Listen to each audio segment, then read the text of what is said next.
Hi, my name is Nahide, and I would like to explain the reason why I can still smile and stand up on my feet today. It all started when I was in 10th grade. A girl from Louisiana named Batul entered my life. At first, she was nothing more than a girl that I would say hi to in the halls, or the girl I would hang out with when my friends weren't there. However, it all changed when my other friends started to ditch me for each other, and the only friend I had left was Batul. Since Batul was the only girl that I was talking to, she soon became a friend that knew my problems and my secrets. She became the girl that knew every little detail about me, including the fact that I hated mushrooms and loved perfumes so much my whole shelf was full of random scents I had bought when we went shopping together. Batul and I started to hang out more often, and I began to sleep over in her house every other day. I felt closer to her day by day, and she realized that I would get jealous so much easier than most people. Furthermore, she explored different characteristics that I had, and knew me more than I knew myself. I was the unemotional girl that loved to make others laugh, and she was the girl that opened her arms to anyone that needed to let out a couple of teardrops. When everything was falling apart, my true friend and my sister Batul was there to hold me from my hand and not to let go. It was the toughest time of my life, that I was struggling to even smile, and I was suffering from many things. The only person that was there to aid me through this horrible journey was Batul. She was there whenever I lacked energy to do more. She was my hope and my faith. Before our paths separated us further apart, we had made a lot of memories that we could never forget, and kept reminding ourselves to keep our friendship alive.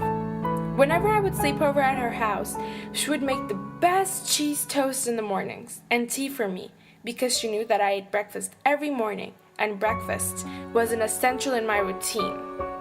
She made coffee for us the way we both enjoy it. 2 teaspoons of coffee and a teaspoon of sugar was perfect. Coffee was a side trick whenever we discussed subjects or did a lot of homework for world history class. Also, there was a pool in her backyard that we swam in whatever the weather. The pool that she probably almost drowned in for about 1,000,000 times. The echoes of our laughter sometimes haunt me at night when I'm sleeping alone in my own room. I remember the jokes we made, the pizzas we ordered, and the pranks we did to people that we both disliked. Unfortunately, our fates led us to separate from the same school, and she moved away to northern Houston when we were in 11th grade. She wasn't even the same school as me now. She wasn't there when I needed a hug from her. Even though I always seemed so cold towards her, I loved her the most, and I was scared to lose my one and only true friend that I would sacrifice anything for. Batul lived almost 30 minutes away from my house, and I couldn't see her whenever I wanted to, but we utilized technology and webcam to talk every now and then. Batul was far away from me, but her words and advice was stuck in my head, and I wasn't going to let it disappear anytime soon. She told me that I was strong and I could take on whatever life slapped in my face. She was my savior, and she's the reason that I am still alive, breathing, and the reason why I can still smile.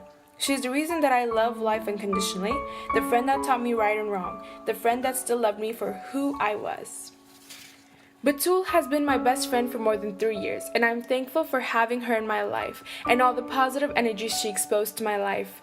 I am glad that I can smile today because I have a friend like her. And again, my name is Nahide, and I am who I am today because I'm my best friend who told me that being myself was a gift that should never be lost.